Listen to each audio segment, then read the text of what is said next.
आपने कहा था कि जो गांधी चौटाला यादव का नाम लेकर सत्ता में आते हैं, उनके जो परिवार के लोग हैं, लोग उनके पीछे पीछे झंडे उठा के घूमते हैं सिर्फ सरकारी नौकरी के लिए।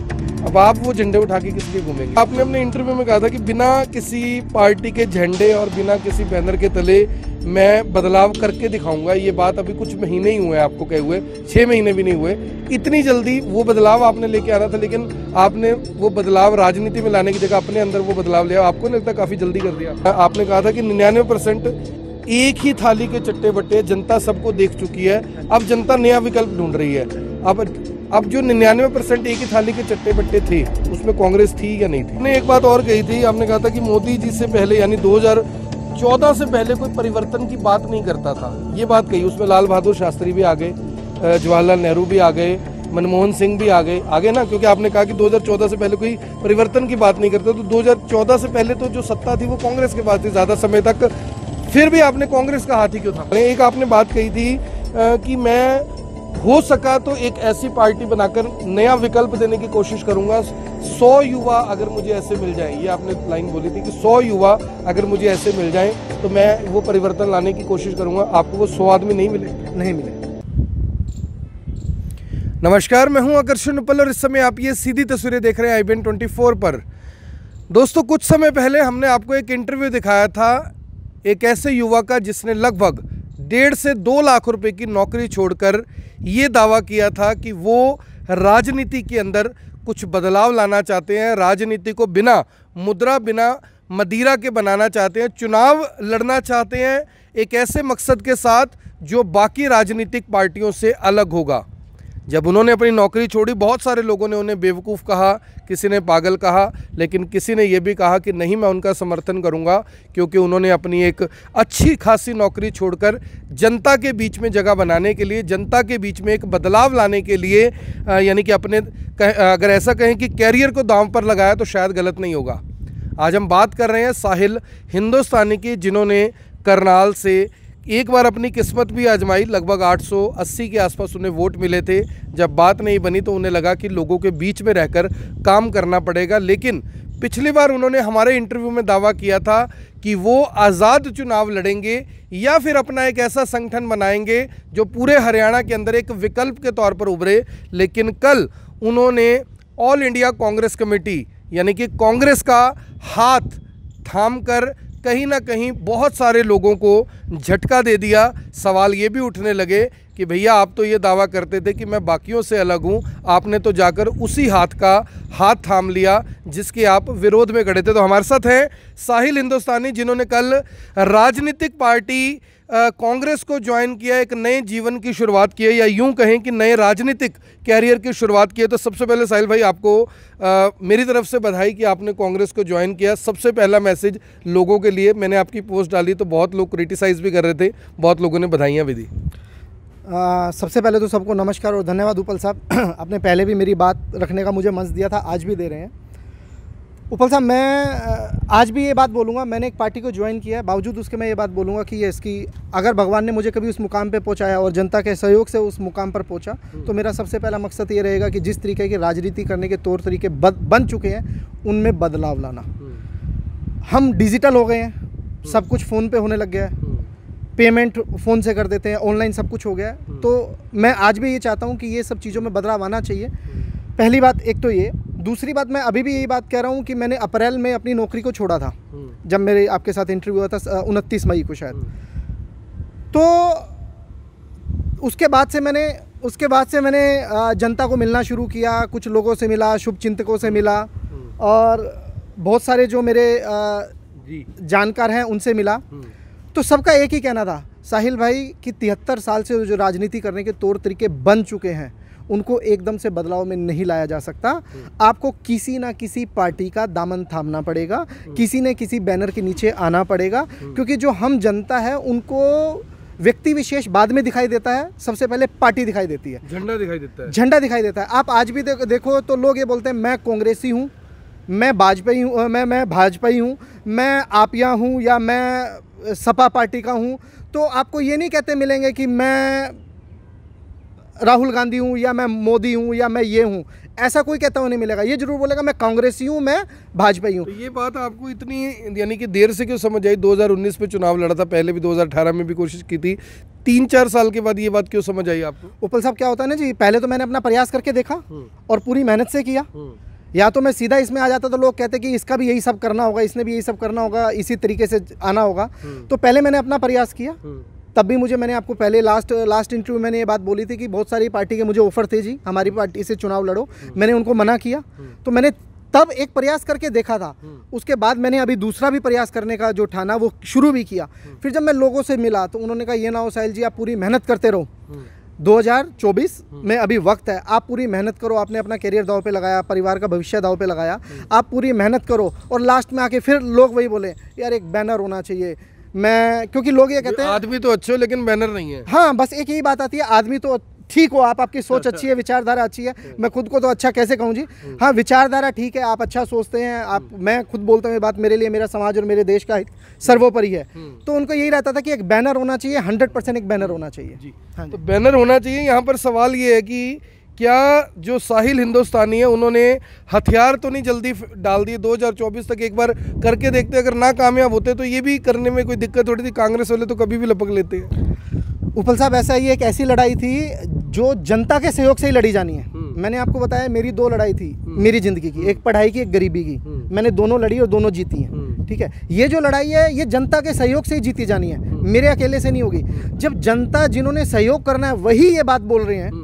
अब आपने कहा ना आप प्रयास करते, तो मैं प्रयास कर रहा था, लोगों से मिल रहा था। अब लोगों का यही कहना था कि भैया हम आपकी लड़ाई में तब शामिल हैं आपके साथ जब आप किसी बैनर के नीचे आएंगे। तो आप ऐसी कोई 5 बातें बताइए जिससे प्रभावित होकर आपने कांग्रेस को ज्वाइन किया। आपने कहा कि लोगों ने कहा कि किसी भी पार्टी के बैनर के नीचे आना पड़ेगा, कांग्रेस ही क्यों? ऐसी 5 बातें जो आपको लगती हो कि कांग्रेस ने ऐसे काम किए हैं जिसकी वजह से मैंने कांग्रेस का हाथ थामा। देखो, सबसे बड़ी बात मैं एक बात बोलूँगा उपल साहब, हमारा देश एक लोकतांत्रिक देश है। लोकतंत्र में जितना मजबूत सत्ता होनी चाहिए उतना ही मजबूत विपक्ष भी होना चाहिए। इतना सब होने के बावजूद मैं देख रहा हूँ कि राहुल गांधी जी एक अपने अकेले होकर भी या जैसे भी होकर वो एक लड़ाई लड़ रहे हैं, वो एक विपक्ष की भूमिका निभा रहे हैं। आप मानो अगर इस देश में विपक्ष ही खत्म हो जाएगा, अभी बहुत सारे फैसले ऐसे आ चुके, सरकार के निर्णय ऐसे आ चुके जो आम आदमी को लगभग मतलब घोट दिया महंगाई ने। दूसरा सर एक और बात है, आप देखो दूसरा, बड़े अच्छे नेता जो है सरदार वल्लभ भाई पटेल, जिनकी मोदी जी ने इस विश्व की सबसे बड़ी प्रतिमा बनाई, सरदार मनमोहन सिंह जी, लाल बहादुर शास्त्री जी, ये कांग्रेस की देन है। किसी भी पार्टी में अच्छे और बुरे व्यक्ति हो सकते हैं, आपका निजी व्यक्तित्व कैसा है, पार्टी की विचारधारा क्या है, ये बहुत ज्यादा मायने रखती है। तो आपने किसको देख के ज्वाइन की, वल्लभ भाई पटेल को या राहुल गांधी को? मैंने लाल बहादुर शास्त्री जी को, उनको देख के की। हाँ, उनकी वो तो इस दुनिया में नहीं है, और उनकी अगर चीज़ें आज भी चल रही होती तो शायद कांग्रेस विपक्ष में ना होती। ऐसा होता है ना उपल साहब, अगर कोई कहे कि मैं अपने पिताजी के दिखाए हुए रास्तों पे चलूंगा और पिताजी उस दुनिया में नहीं होते, वो फिर भी चलता है। तो उनके रास्ते तो वही है ना, सादगी वाले, धरातल वाले वो हैं। कुछ लोग ला पाते हैं, कुछ लोग नहीं ला पाते। मैं पूरा प्रयास करूंगा। तो आपको यानी कि बुरा नहीं लगेगा अब जब लोग कहेंगे अरे यार तूने तो पप्पू की पार्टी ज्वाइन कर ली, अरे यार तूने तो ऐसी पार्टी ज्वाइन कर ली जिसकी अध्यक्षा को लोग बारबाला कहते हैं? जब इस तरह का सुनोगे तो कई बार उपेक्षा होती है, तो बंदे को बुरा लगता है यार मैंने कौन सी पार्टी ज्वाइन कर ली है। ऐसा है उपल साहब, हमारे उठाने वाले तो सवाल उठाएंगे, बहुत सारे उठाएंगे। मुझे एक मैं कमेंट पढ़ भी रहा था, किसी ने कहा था, किसी ने लिखा हुआ था ऐसा कुछ। तो ये मैं आप पार्टी में जाता तब भी ये सवाल उठने थे। फिर क्या कहते? मैं बीजेपी में जाता तब भी ये सवाल उठने थे। कौन क्या कहते? आप आम आदमी पार्टी में क्या कहते और बीजेपी में क्या कहते? वो आम आदमी, मैंने भी आम आदमी पार्टी ज्वाइन नहीं की, फिर भी किसी ने लिखा हुआ था कि करनाल का दूसरा केजरीवाल है। अच्छा, मैंने आम आदमी पार्टी ज्वाइन नहीं की, फिर भी लिखा हुआ था ये बात तो किसी ने। तो देखो जी, शुभ चिंतक भी होंगे, कुछ खफा भी होंगे, कुछ आलोचक भी होंगे, कुछ नाराजगी भी दिखाएंगे। ये सब तरीके के मिलेंगे, इसमें कोई दो राय नहीं है सर। तो मेरा आपके लिए सवाल ये है, क्योंकि हमने पिछला इंटरव्यू किया था तो मेरे पास लंबी चौड़े सवालों की फेहरिस्त है, तो मैं सबसे पहले कहना चाहूँगा कि आपने अपने इंटरव्यू में कहा था कि बिना किसी पार्टी के झंडे और बिना किसी बैनर के तले मैं बदलाव करके दिखाऊंगा। ये बात अभी कुछ महीने ही हुए हैं आपको कहे हुए, 6 महीने भी नहीं हुए। इतनी जल्दी वो बदलाव आपने लेके आना था, लेकिन आपने वो बदलाव राजनीति में लाने की जगह अपने अंदर वो बदलाव लिया। आपको नहीं लगता काफ़ी जल्दी कर दिया आपने? आकर्षण जी, मैंने अभी एक बात बोली, ये एक वो लड़ाई है जिसमें जनता के सहयोग से लड़ी जानी है। फिर आपने ऐसे वादे क्यों किए लोगों को ऐसा? क्योंकि आपकी वो बातें सुनकर भी तो कुछ फॉलोअर तो बने ही होंगे ना आपके। बिल्कुल बने थे आकर्षण जी। कई बार क्या होता है कि आप जैसा सोचते हैं वो चीज़ें वैसी होती नहीं, जिस नज़रिए से आप देख रहे हैं। आपके जहन में एक ईमानदारी चल रही है, आपके जहन में एक चल रहा है कि ये इसकी लोग इस तरीके का बदलाव लाना चाहते हैं। तो मैंने भी वही सोचा, और जब मैं लोगों से मिला, मैं तो वही बता रहा हूँ जी, मैं लोगों से मिला, जब लोगों की बात को जाना तो लोगों का यही कहना था कि नहीं साहिल जी, हमारी रिक्वेस्ट है कि आप ये 4 साल अपने बर्बाद ना करो। हमारी एक शुभ चिंतक होने के नाते रिक्वेस्ट है कि बर्बाद ना करो, क्योंकि आप पूरी मेहनत करें। उन्होंने एक बात और बोली कि आपने पिछले इलेक्शन में मेहनत की थी, उसका फायदा आपको नहीं दूसरी पार्टी को मिला। एक एंटी इनकम्बेंसी तैयार हुई, लोग नाराज हुए, आपकी बातों से कन्विंस हुए, लेकिन वो वोट कहीं और पड़ा, क्योंकि लोगों के मन में ये था, कांग्रेस हुई गया और हाँ, लोगों के मन में ये था कि आजाद उम्मीदवार है, इसको हम दे भी देंगे, बनना तो है नहीं इसने। आपको नहीं लग रहा कि अगर 2019 में अगर आपने कांग्रेस का हाथ थामा होता, वहाँ उस टाइम पे एक मजबूत जो विकल्प है कांग्रेस के पास नहीं था, शायद यही कारण रहा होगा कि जो त्रिलोचन सिंह है उनको चुनाव लड़वाना पड़ा पार्टी को?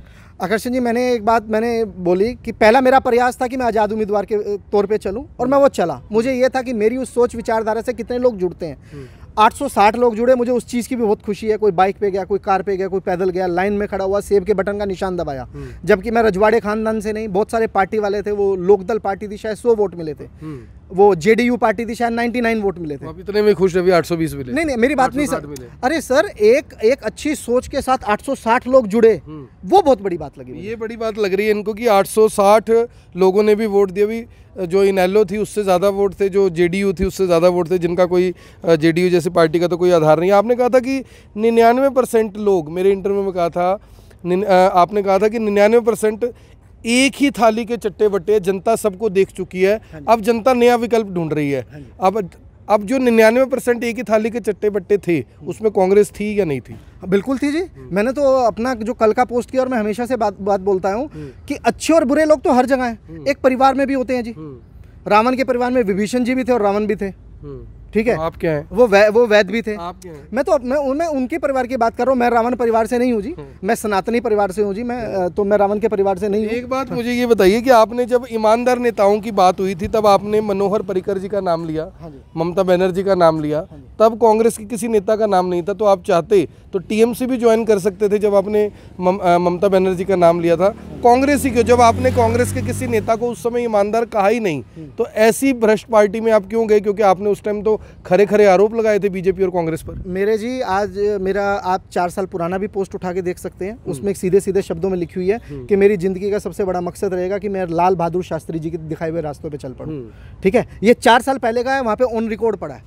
तो तब तो मैंने किसी पार्टी को नहीं ज्वाइन किया हुआ था, और वो तो कांग्रेस ही थे, वो तो कांग्रेस की सरकार से प्रधानमंत्री रहे जी। हाँ, तो आपने एक बात और कही थी, आपने कहा था कि मोदी जी से पहले, यानी 2014 से पहले कोई परिवर्तन की बात नहीं करता था, ये बात कही। उसमें लाल बहादुर शास्त्री भी आ गए, जवाहरलाल नेहरू भी आ गए, मनमोहन सिंह भी आ गए ना, क्योंकि आपने कहा कि 2014 से पहले कोई परिवर्तन की बात नहीं करता। तो 2014 से पहले तो जो सत्ता थी वो कांग्रेस के पास थी ज़्यादा समय तक, फिर भी आपने कांग्रेस का हाथ ही क्यों थामा? उपल साहब, मैंने जो ये बात बोली थी कि कोई परिवर्तन की बात नहीं करता था, वो तब बोली थी जब मैंने अपनी ज़िंदगी का होश संभाला। मेरी बात को समझिएगा, मैंने होश संभाला तो चीज़ों को 2014 में संभाला आपने? नहीं, मेरी बात को समझिए। मैंने संभाला होगा जब मैं 20 साल की उम्र में होऊंगा, जब मुझे समझ आनी शुरू होगी। 20 साल से 40 साल की उम्र तक जो मैंने सरकारों को देखा और सुना, उसमें मैंने परिवर्तन की बात की। लाल बहादुर शास्त्री जी उससे पहले, मेरे होश संभालने से पहले भी जा चुके थे, लेकिन वो मेरे आदर्श है, मैंने उनको पढ़ा है। मैं उस टाइम की परिवर्तन की बात नहीं कर रहा, वो जैसी जिंदगी जीवन शैली जी कर गए, मैं उनसे प्रभावित हूँ। आप देखिए कि जब आदमी राजनीति ज्वाइन करता है तो वो राजनीतिक आदमी बन जाता है। ये आपने देख लिया और ये आपने सुन लिया, सामने आपको बोल भी रहे हैं, यानी अब उनको पता है कि एक राजनीतिक, कुशल राजनीतिज्ञ के तौर पर कैसे सवालों के जवाब देने वो बता रहे हैं। एक आपने बात कही थी कि मैं हो सका तो एक ऐसी पार्टी बनाकर नया विकल्प देने की कोशिश करूंगा, 100 युवा अगर मुझे ऐसे मिल जाएं, ये आपने लाइन बोली थी कि 100 युवा अगर मुझे ऐसे मिल जाएं तो मैं वो परिवर्तन लाने की कोशिश करूंगा। आपको वो 100 आदमी नहीं मिले? नहीं मिले उपल साहब, बड़ी सच्चाई सी बात है। नहीं मिले होते तो शायद मेरा विकल्प कुछ और होता। 100 आदमी नहीं मिले, तो मुझे ये समझ में आया कि ये जो तरीके हैं ना, इनको बदलना आसान नहीं है। ये हमारे जहन में घुस, कांग्रेस में आओ, तरीके बनाओ, फिर बदलो। नहीं, हाँ, मतलब आप उस मुकाम तक पहुंचे जहाँ पे बदलाव ला सके, आप उस मुकाम तक पहुंचे जहाँ पर बदलाव ला सके। अगर यहाँ भी हार गए तो सर वो देखो वो भविष्य तो फिर पार्टी चेंज करेंगे या सोच को बदलेंगे? ऐसा नहीं है उपल साहब कि मेरे मन में ऐसा कुछ भी नहीं है। मैंने आपको पहले भी बताया, मेरा पहले भी लेश मात्र निजी स्वार्थ नहीं था, मेरा अभी भी नहीं है। मैंने ये पार्टी ज्वाइन की जिनसे बातचीत हुई, मेरा उनको भी एक ही शब्द था कि मेरा निजी लेश मात्र भी स्वार्थ नहीं है। लोकतंत्र है, लोकतंत्र में सत्ता और विपक्ष दोनों मजबूत होने चाहिए, और अगर विपक्ष मजबूत नहीं होगा तो तानाशाही शुरू हो जाएगी, जो लगभग शुरू हो चुकी है। सत्ता में रहने के लिए आए हैं या विपक्ष में रहने के लिए आए हैं? सर कल को हम सत्ता में आए तो मैं चाहता हूँ विपक्ष भी मजबूत होना चाहिए। लोकतंत्र है ना, लोकतंत्र की खूबसूरती इसमें है कि सत्ता भी मजबूत हो और विपक्ष भी मजबूत हो। तो मैं तो कहता हूँ जी, जहाँ पर कांग्रेस की सरकार है वहाँ पे बीजेपी मजबूत विपक्ष होना चाहिए, जहाँ पे बीजेपी की सरकार है वहाँ पे कांग्रेस मजबूत विपक्ष होना चाहिए। लोकतंत्र की खूबसूरती इसमें है, जनता का हाथ इसमें है। तो मैं आपको बता दूं कि मेरे पास और भी सवाल है। आपने कहा था कि जो गांधी चौटाला यादव का नाम लेकर सत्ता में आते हैं, उनके जो परिवार के लोग हैं, लोग उनके पीछे पीछे झंडे उठा के घूमते हैं सिर्फ सरकारी नौकरी के लिए। अब आप वो झंडे उठा के किस लिए घूमेंगे? मैंने तो आपको पहले बोला ना, मेरा लेश मात्र भी वो नहीं है। मैंने तो आपको बोला ना, लेकिन आप जानते हो मुझे 2014 से मैंने मोदी जी को बहुत सपोर्ट किया, बहुत कंपेनिंग की, बहुत चापलूस सुना, बहुत चाटुकार सुना, अंधभक्त सुना अपने बारे में, लेकिन कुछ उम्मीदें थी ना जी कि आम नागरिक के लिए कुछ ना कुछ होगा। अब आपके सामने डीजल, पेट्रोल, राशन, दवाइयाँ, घोटाले, सब कुछ आपके सामने है। आप उपल साहब, जब किसी की शादी होती है ना किसी जोड़े की, तो वो बड़े लाखों रुपए खर्च करता है, शुभकामनाएं होते, बड़े बुके आते हैं, गिफ्ट आते हैं। 2 साल बाद मालूम चलता है कि हकीकत क्या है, कई बारी तो फिर अलग हो जाते हैं। तो यहाँ तो हकीकत उम्मीदों से परे निकल गई। मेरा तो पहले भी कोई स्वार्थ नहीं था जी, आज भी नहीं है, ठीक है। इनके साथ जुड़ा, इनके लिए कंपेनिंग की, इनकी पार्टी में बगैर नहीं होते हुए की। इनके पार्टी के लोगों ने इतनी गालियां नहीं सुनी होगी। इनके पार्टी के लोग तो जी भारी भगाव के झंडे लगाते थे, आपके सामने लगाए जी पोस्टर, मैंने तो नहीं लगाए। खट्टर साहब आए, मैंने तो उनका भी स्वागत किया, उनके साथ भी मंच शेयर किया था उस टाइम, उनके लिए भी कंपेनिंग की थी, जब भी मेरा कोई निजी स्वार्थ नहीं था। मैं तो ऐसा नहीं लगता आपको भी आपका स्टैंड क्लियर नहीं? मुझे जाना किस साइड है ये अभी तक आपको क्लियर नहीं है। मेरा स्टैंड इतना सा है जी, मेरा स्टैंड इतना सा है जहाँ पे राष्ट्र हित हो, जहाँ पे समाज हित हो। बीजेपी ने धोखा दे दिया जी, उम्मीदों पे खरी नहीं उतरी, आपके सामने है ना जी। आप भी पत्रकार होने से पहले एक आम नागरिक है, आपके भी जेब पे बोझ पड़ा होगा, आप भी गाड़ी चलाते हैं, बच्चों की फीस भरते हैं, दवाइयाँ चाहिए होती हैं। आप अपने मन से पूछ के बताएं ना जी, क्या बदला और क्या नहीं बदला। परिवर्तन तो आपने भी सोचा होगा, हर एक सोचता है कि ठीक है जी 50 साल किसी को दिए, एक परिवर्तन आना चाहिए, बात कर रहे हैं, अच्छी कर रहे हैं, एक मौका इनको देना चाहिए, लेकिन हुआ क्या आपके सामने। तो मैं आपको बता दूं कि कल जाट धर्मशाला सेक्टर 12 की जो जाट धर्मशाला है, वहाँ पर जो कुमारी शैलजा हैं, ऑल इंडिया कांग्रेस कमेटी की ओर से उनको हरियाणा का प्रदेश अध्यक्ष बनाया गया। उन्होंने जो साहिल हिंदुस्तानी, उनको ये परना डलवाकर कांग्रेस से ज्वाइन करवाई। तो अब एक बड़ा गंभीर सवाल है, हाँ जी, जो मुद्दा आपका था, हाँ जी, वो मुद्दा या वो सोच क्लियर तब हो सकती है जब आप एक ऐसे पद पर हो जिस पर जनता आपको चुनकर भेजे। हाँ जी, चाहे आप विधायक हो, चाहे आप सांसद हो लोकसभा के, राज्यसभा तो बैकडोर का दरवाजा सभी जानते हो, और इतनी जल्दी नंबर लोगों का पड़ता नहीं है। हाँ जी, हाँ जी। तो आपको लगता है कि सुमिता सिंह जैसा चेहरा करनाल में है, त्रिलोचन सिंह जैसे व्यक्ति जिन्होंने शुरू से लेकर आज तक कांग्रेस के लिए जी जान पसीना बहाया, उनको दरकिनार कर पार्टी आपको मौका देगी? उपल साहब, मेरे पास भी 3.5 साल हैं मेहनत करने के, अपने आप को प्रूव करने के, पहली बात। दूसरी बात, अब अगर आप पुलिस में शामिल होते हैं तो आपको पुलिस के आदेशों का पालन करना पड़ता है, आर्मी में होता था आर्मी का पालन करना पड़ता है, और दोनों जगह के आदेश अलग अलग होते हैं। तो आप जिस पार्टी में हैं अब, तो उसके जो दिशा निर्देश होंगे उसके अकॉर्डिंग आपको काम करना ही पड़ेगा। अगर आपने शामिल हो गए तो वहाँ पर, तो वो करूँगा। उसके बाद सर, जनता अगर सहयोग करेगी, जनता का प्यार मिलेगा, तो वो सरकार को भी दिखाई देगा। नहीं, वो तो ऐसा ना जी, टिकट तो पार्टी ने देनी, जनता ने तो देनी नहीं। अगर पार्टी को लगेगा कि साहिल हिंदुस्तानी से पहले इतने लोग लाइन में खड़े हैं, और कुछ ऐसा भी होता है डोनेशन दे के भी टिकटें मिलती हैं, तो आपके पास या तो वो डोनेशन वाला जुगाड़ हो, या फिर आपके पास ऐसा सिस्टम हो कि पार्टी को लगे कि भाई इससे आगे और इससे पीछे कोई नहीं है। एक काम करेंगे ना उपल साहब, अगर 3.5 साल की मेहनत में नहीं कुछ हुआ, 8.5 साल की मेहनत कर लेंगे, और अगर फिर भी मौका ना 13.5 साल की कर लेंगे। अच्छा, 13.5 साल की उम्मीद है कि कांग्रेस में जो ये मौका है वो मिलेगा आपको? सर मेरे ख्याल से आज नहीं तो कल, कल नहीं तो परसों। उम्मीद पे सारी दुनिया कायम है, तो मैं भी उम्मीद पे कायम हूँ। मेरी इंटेंशन क्लियर है जी, मेरी इंटेंशन क्लियर है, मेरा कोई निजी स्वार्थ नहीं है। ये भी बात बोली थी कि जो पार्टी के जुड़े हुए कार्यकर्ता हैं उनकी उपेक्षा हुई बीजेपी में, वो दरियां तक बिछाते रहे, तो अभी आपका भी नंबर आ गया दरियां बिछाने के लिए? आपके सामने है, मैंने सर देखा नहीं ना, मैंने देखा नहीं, उनको तो देखता हूँ सर मैं, आपके सामने है। बाहर वाले आते हैं, करनाल की विधायक की टिकट त्रिलोचन जी को मिली, करनाल के तो थे। यहाँ वाले को किनको मिली? आपके सामने है ना, किनको मिली? ठीक है, सांसद की टिकट किनको मिली? यहाँ की जो सांसद की टिकट थी वो भी मेरे ख्याल से कुलदीप शर्मा जी लड़े थे, वो भी करनाल के थे। यहाँ फिर पानीपत की चली गई। तो करनाल वाले तो दरिया बिछाते रहते हैं जी, करनाल वाले तो नारे लगाते रहते हैं, कई सालों से लगाते चल रहे हैं। दरिया बिछाने को तैयार हो? देखो जी, अब दरिया बिछाने को बोलेंगे तो मैंने आपको बोला नहीं जी, अगर पुलिस की नौकरी में आ गए तो उनके दिशा निर्देश, आर्मी की नौकरी में आ गए तो उनके दिशा निर्देश, अगर आप उनसे बाहर जाएंगे तो फिर आप गलत कर रहे हैं। आपने पिछले इंटरव्यू में 39 मिनट 25 सेकंड पर एक बात बोली थी। आपने कहा था कि अगर जनता ने साथ ना दिया तो जनता याद रखेगी कोई साहिल हिंदुस्तानी दोबारा नहीं आएगा, वो फिर किसी पार्टी को ज्वाइन करेगा।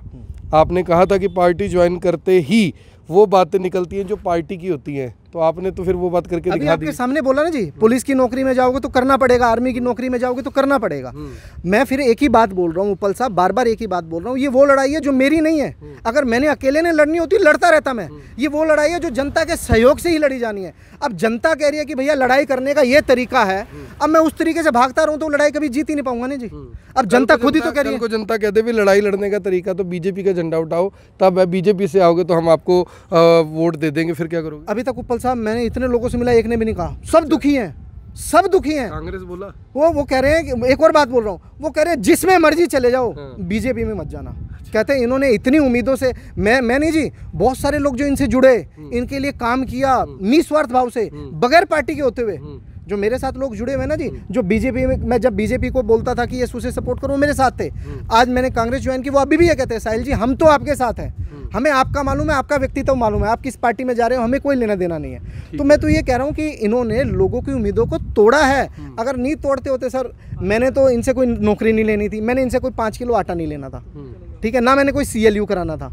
अगर ये जनता के लिए करते रहते तो सर आज सर आंखों पे बैठते। आज आपको मालूम है हरियाणा नंबर 1 चल रहा है सर बेरोजगारी में, मैं तो नहीं कह रहा, तीन बार का सर्वे हो चुका। 3 बार के सर्वे में हमारे हमारे मुख्यमंत्री मनोहर लाल खट्टर जी हमेशा निचले पायदान में आते हैं। तो मैं नहीं कह रहा सर, ये पूरा देश कह रहा है। अभी भी ओलंपिक में तो सब नंबर 1 पे आए हैं। हाँ देखो ना सर, ओलंपिक में नंबर 1 में आए हैं। अब आप देख लो खेलों के लिए पहले क्या किया जाता है और बाद में क्या किया जाता है। मैंने तो 2016 में भी शायद 5 आए थे, 5 मेडल आए थे 2016 में। मैंने तब भी लिखा था कि ये खिलाड़ियों को जो आप बाद में करोड़ों के इनाम देते हो, फोटो खिंचाते हो, सेल्फियाँ कराते हो, ये सुविधाएं पहले देना शुरू करो। आपके सामने सर हॉकी टीम को स्पॉन्सर नहीं मिला, नवीन पटनायक जी को वो आगे आए, वो उन्होंने इनिशिएटिव लिया, उन्होंने उनको स्पॉन्सर किया। उस पर लिखा हुआ उनकी टी-शर्ट पे देखो उड़ीसा, ठीक है। कहाँ गई फिर वो सेंट्रल गवर्नमेंट, कहाँ गई वो इतनी बड़ी बड़ी बात है। मैं मोदी जी का इंटरव्यू सुन रहा था, हाँ मैं मोदी जी का इंटरव्यू सुन रहा था एक जगह, उसमें उन्होंने इतनी अच्छी बात बोली हुई थी कि 140 करोड़ की जनता लेकिन मेडल नहीं आते देश में। अभी भी 140 करोड़ की जनता है। अब कौन से आगे? अब पहले 6 आए थे, अब 7 हो गए। 70 तो नहीं हुए ना जी, 70 तो नहीं हुए ना। तो बस वही फर्क है जी। यहाँ पे जो सुख सुविधाएं, इनाम राशि, सेल्फी और ताजपोशी जीतने के बाद की जाती है, वो जो पहले वाला कांटो वाला रास्ता होता है ना जी चलने का, उस पे कोई साथ नहीं। कमिटमेंट क्या हुई है कांग्रेस के साथ, क्या कमिटमेंट हुई है? अभी कोई आपको प्रधान बनाएंगे, कोई आपको चेयरमैनशिप देंगे, टिकट देंगे, क्या करेंगे? दरिया ही बिछवाएंगे? उपल साहब कोई भी, बड़ी सच्चाई बता रहा हूँ, कोई भी इस तरीके की बातचीत हुई नहीं है, ना ही मैंने ऐसी कोई बातचीत की है। किससे प्रभावित होकर कांग्रेस में गए? मेरे को, मैं करनाल के एक बड़े अच्छे नेता जी वीरेंद्र राठौड़ जी, जिनसे मेरी मुलाकात होती है, मेरे को वो जनहित के नेता लगते हैं। आप मैंने उनके घर में ना हर बीजेपी के नेताओं को भी देखा है जी बैठे हुए, बीजेपी पार्टी के व्यापारियों को भी देखा है बैठे हुए, क्यों झूठ बोलूं, ठीक है। तो मैंने तो उनके पास हर एक आदमी को देखा है, हर एक पार्टी के जात धर्म के लोगों को देखा है, और जिनसे भी सुना ये सुना कि बगैर भेदभाव के जिसके साथ खड़े होते हैं तो तन मन से खड़े हो जाते हैं। धन भी बोल दो सर, धन मेरे को मालूम नहीं तो मैं क्यों बोल दूं, तन मन मैं बता सकता हूं, मैंने उनको देखा है, ठीक है। वो स्टैंड लेते हैं। आप जो हमारे मदन लाल कांग्रेस में यानी कि सबसे ज्यादा प्रभावित वीरेंद्र सिंह राठौर से, देखो मेरी उनसे मुलाकात इन्हीं से हुई जी। तो जिनसे मेरी मुलाकात हुई, जिनको मैं जान पाया, ठीक है। मेरी मुलाकात त्रिलोचन जी से भी हुई है, 1 या 2 बार हुई है। बहुत बड़ी मुलाकात नहीं थी, बहुत ज़्यादा मैंने समय नहीं बिताया। हाँ, राठौड़ साहब के साथ मैंने समय बिताया है, उनके साथ बैठा, उनके साथ उनको समझा है। मदन लाल ढींगड़ा जी जो शहीद हैं हमारे, उनके वाले एपिसोड में भी मैंने उनका और एक रोल देखा कि किस तरीके से वो स्टैंड लिया और उनको मतलब उनको हक छीनना आता है। उनको हक छीनना आता है। नहीं तो मेरे ख्याल से किसी माए के लाल की हिम्मत नहीं होती वहाँ की प्रतिमा को लाकर और वापस यहाँ पर स्थापित करते। ये लग रहा है कि भी वो अगर आपको कल को टिकट चाहिए तो वो आपके लिए स्टैंड लेंगे? नहीं जी, मैंने फिर वही बात उपल साहब, मैंने टिकट और इन सब की चीज़ों की तो बात ही नहीं की ना जी। मेरे को तो ये है कि लोकतंत्र में विपक्ष मजबूत होना चाहिए, जनहित की बात उठाने वाला होना चाहिए, जनहित की हक की बात रखने वाला होना चाहिए। तो मैं फिर घूम के फिर वहीं आ जाता हूँ।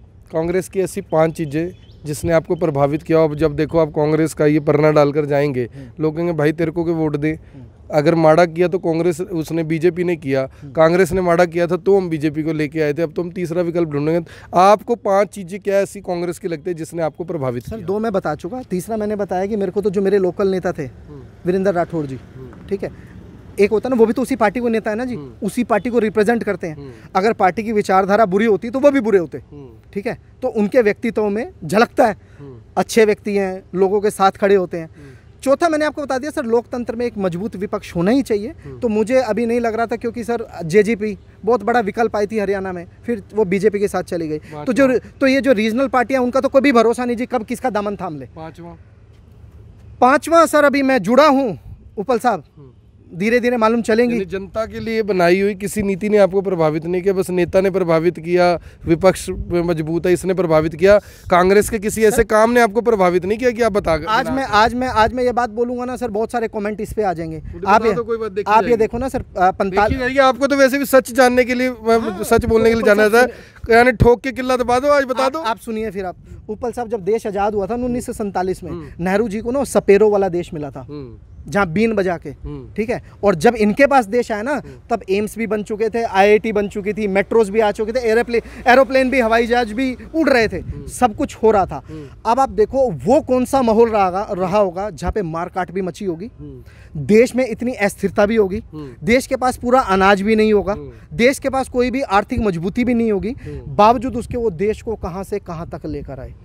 आज जो भी चीजें बेचने की बात हो रही है, या ठेके पे देने की बात हो रही है, या लीज पे देने की बात हो रही है, वो इन्होंने नहीं बनाई उपल साहब, वो उनकी बनाई हुई है।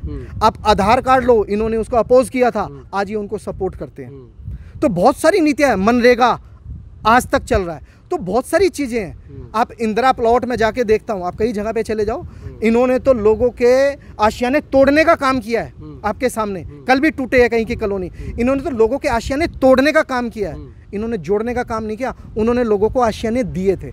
अगर हम सही, ये चीजें समझने में टाइम लगा उपल साहब, हमने भी ना व्हाट्सएप यूनिवर्सिटी का ज्ञान लेना बहुत शुरू कर दिया था, ठीक है। मैंने ये बात को स्वीकार भी किया कि इसके हम भ्रमित हुए थे, भ्रमित किया गया था, हम भ्रमित किए गए थे, क्योंकि ना हमें राजनीति मालूम नहीं थी। हम आए थे तो हमें एक बदलाव चाहिए था, बड़ी अच्छी अच्छी बातें बोली, आपके सामने बोला गया कि अमेरिका वाले वीज़ा के लिए लाइन में खड़े होंगे, पेट्रोल 30 से 35 रुपए लीटर हो जाएगा, ठीक है।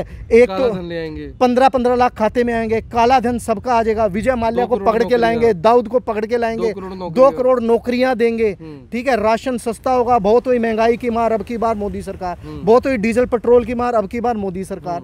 तो ये सब चीजें कहाँ गई, धरातल पर कहाँ है? करनाल के अंदर आप मान के चलो, सही काम के लिए धक्के और गलत काम के लिए 5 गुना रेट, ये हो चुका है।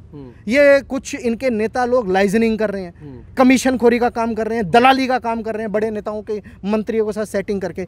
मुझे ये बताइए उपल साहब, धरातल पर क्या बदला?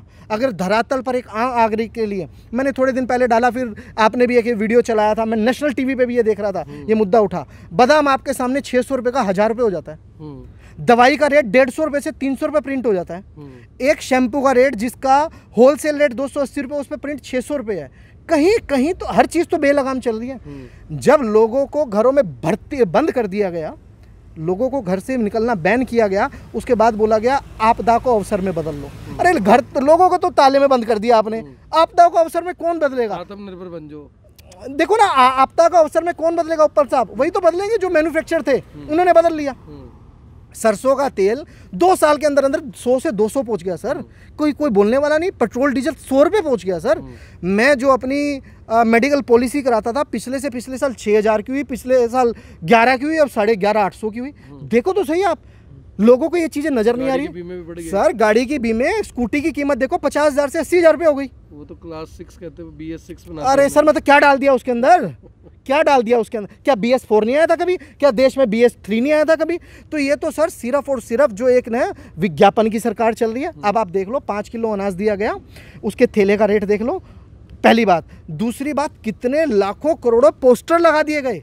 आप देखो हर एक पेट्रोल पंप पे लगा हुआ 5-5 किलो अनाज का पोस्टर। अरे जितने के पोस्टर लगाए गए उतने लोगों को सुख सुविधाएं देने में लगा दो ना, आपको अगली बार विज्ञापन नहीं देना पड़ेगा। यही तो दिक्कत है सर। 2 करोड़ की योजना, 20 करोड़ के विज्ञापन, जनता के टैक्स का पैसा 22 करोड़ बर्बाद, और जनता फिर भी ताली बजा देती है, क्योंकि वो जो दिखता है वो बिकता है। आज के दिन ये सब हो रहा है। आपको लग रहा है जनता प्यार देगी? सर अगर मेरी नीयत सही है और पार्टी ठीक है, और पार्टी देखो, मैंने फिर एक बात बोली उपल साहब, हर एक पार्टी में अच्छे और बुरे लोग हमेशा होते हैं सर। आप कैसे हैं, आपका जिंदगी का मकसद कैसा है, वो बहुत डिपेंड करता है सर। सर सिंधिया कैसा था सर?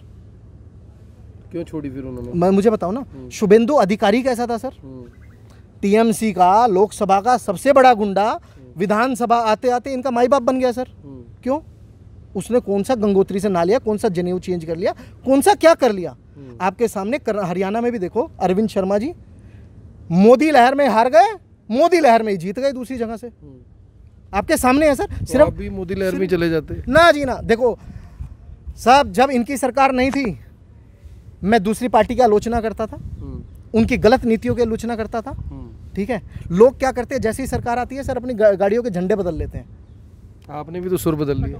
मैंने सर उस सरकार में गया जो सरकार सत्ता में नहीं है सर। सरकार नहीं, पार्टी। हाँ, जो पार्टी सत्ता में नहीं है सर। लोग उसमें जाते हैं जो सत्ता में होते हैं। मैं उसमें जा रहा हूँ। किसी ने ये भी लिखा हुआ, डूबती हुई नाव में बैठ गया, खत्म होने वाली पार्टी। अरे वो कहते हैं ना, फिर कह देना था भी जितनी की डूब रही थी मेरे बाहर से और डूब जाएगी। भैया हम तो क्या पता मजबूती दे दें सर, थोड़ी बहुत हम भी मजबूती दे दें उसे, थोड़ी बहुत हम भी मजबूती दे दें। ये लोगों का सोचना है सर। मेरे को तो ये मालूम है, जब विधानसभा इलेक्शन नहीं हुए थे तो लोग बोलते थे 6,000 वोट आएंगे इनकी पार्टी को। 36,000 आए थे सर। वो 36,000 सारे के सारे देशद्रोही थोड़ी ना थे। इसी करनाल के लोग हैं, आपके पड़ोस के लोग हैं, आपके भाईचारे वाले लोग हैं, आपके बच्चों के दोस्त हैं, उन्हीं की फैमिलियाँ हैं। तो ये तो चीज़ें अलग चल रही हैं। दिवाली दशहरा हम सबको मुबारक दे रहे हैं, ठीक है, शुभकामनाएं हर एक के जन्मदिन पे दे रहे हैं, शादियों में हर एक के जा रहे हैं, लेकिन पार्टी का नाम आते ही ये देशद्रोही है। ये कौन से तरीके हो गए? ये तरीके बदलने चाहिए। तो आपने देखा, ये थे साहिल हिंदुस्तानी। अब मुझे लगता है कि नाम में भी कुछ बदलाव हो जाना चाहिए। हिंदुस्तानी तो इसलिए थे कि क्योंकि मैं किसी पार्टी का नहीं हूँ, ये भी इन्होंने एक बार लिखा था। आज भी साहिल हिंदुस्तानी हूँ जी। नहीं, आपने एक बार लिखा था मैं किसी पार्टी का नहीं हूँ इसलिए साहिल हिंदुस्तानी। नहीं, मैंने ये लिखा था जी कि मैंने हिंदुस्तानी नाम इसलिए लगाया था कि मैं जात पात से अपने आप को ऊपर करना चाहता था।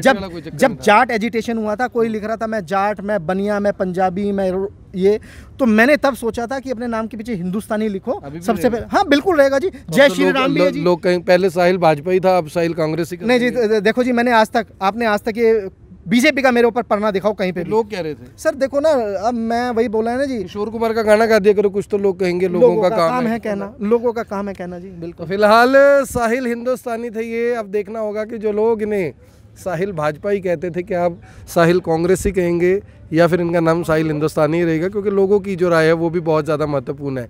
दूसरी बात, जो सवाल हमने लिए वो सारे सवाल वो थे जो जनता के सवाल थे, वो हर सवाल हमने लिया। जो सवाल यानी आप जानना चाहते थे उसका जवाब आप जानना चाहते थे, और जिस तरह से साहिल हिंदुस्तानी ने अपनी बात रखी उससे कहीं ना कहीं ये तो लग रहा है कि उन्हें वक्त रहते समझ आ गया कि बहुत ज़्यादा पैसे ख़राब कर लें, समय ख़राब कर लें, इससे अच्छा ये है कि उसी धारा में चलें जो धारा पहले से चल रही है, लेकिन उसी धारा में रहकर अपने रास्ते को वो ज़रूर बदलने की कोशिश कर रहे हैं। लेकिन देखना होगा कि आगे चलकर वो इस धारा को बदलने में कितना कामयाब हो पाते हैं। साहिल जी बहुत बहुत धन्यवाद आपका। जय श्री राम जी। जय श्री राम। अभी भी जय श्री राम? बिल्कुल जय श्री राम जी। मैं लोग तो ये कहते रहे जय श्री राम तो पेटेंट है। अरे सर वो देखो ना, वो कहते हैं ना, शुभेंदु अधिकारी पहले रावण के परिवार का था, इनके परिवार में होते राम परिवार का हो गया।